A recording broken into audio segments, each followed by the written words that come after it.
Welcome back to another episode of Local Search Tuesdays. This week, we're back to talking about reviews. Did you know that you actually don't want a perfect 5.0 review score?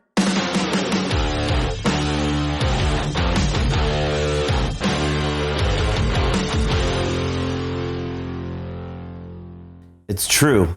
You don't want a perfect score. Multiple studies have been done that show that click-throughs and leads actually decline if you've got a perfect score on your Google My Business listing.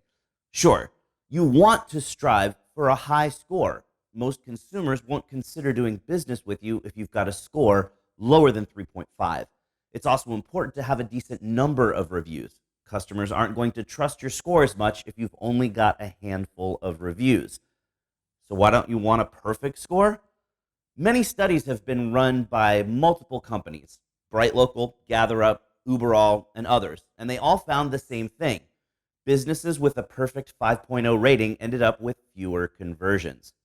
They don't all agree on the ideal range for a score. The widest range suggested is 3.7 to 4.9, but most of the other studies suggest a much narrower range, something like 4.2 to 4.6.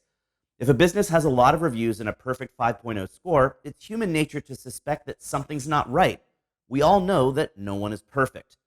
As a business owner, I get it. It really sucks when you get that one-star review with a really awful description of what happened. You think that review is going to scare away all of your customers and ruin your business. In reality, as long as you're not getting a steady stream of bad reviews, a bad review every once in a while isn't going to hurt you.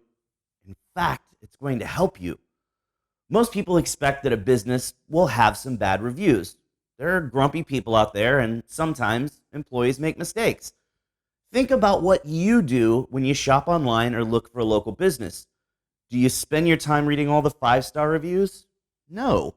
You jump right to the negative reviews to see what bad experiences people had and how the business responded to those reviews. If potential customers can tell that you truly care about your customers and did your best to try to rectify the situation, that bad review actually becomes a positive factor in their decision process. Now, I'm not telling you to seek out bad reviews. Obviously, you want good reviews from your customers. You want a high score, and you want to have more reviews than your competitors. But I am telling you not to freak out when you get a bad review. Write a thoughtful response that addresses what happens. Don't use the same generic response that most businesses use. We're sorry you had a bad experience. We strive to give great customer service. Can you please call us at 555-867-5309 so we can discuss what happened? That won't help. And if you use the same response or something similar for every bad review, it makes it look like you don't care. Your response to that bad review isn't actually for the person who left the review. You should do your due diligence and contact them to try to turn the situation around. Your review response is actually for every potential customer in the future who sees that bad review. You need to show that you care and even admit fault if a mistake was made. So now you know why bad reviews aren't necessarily that bad and that you don't actually want a perfect 5.0 score on Google My Business.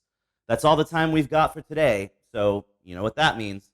Put your hand on the screen right here. We totally just high-five because you learned something awesome. Thanks for watching, and we'll see you again next week for another episode of Local Search Tuesdays.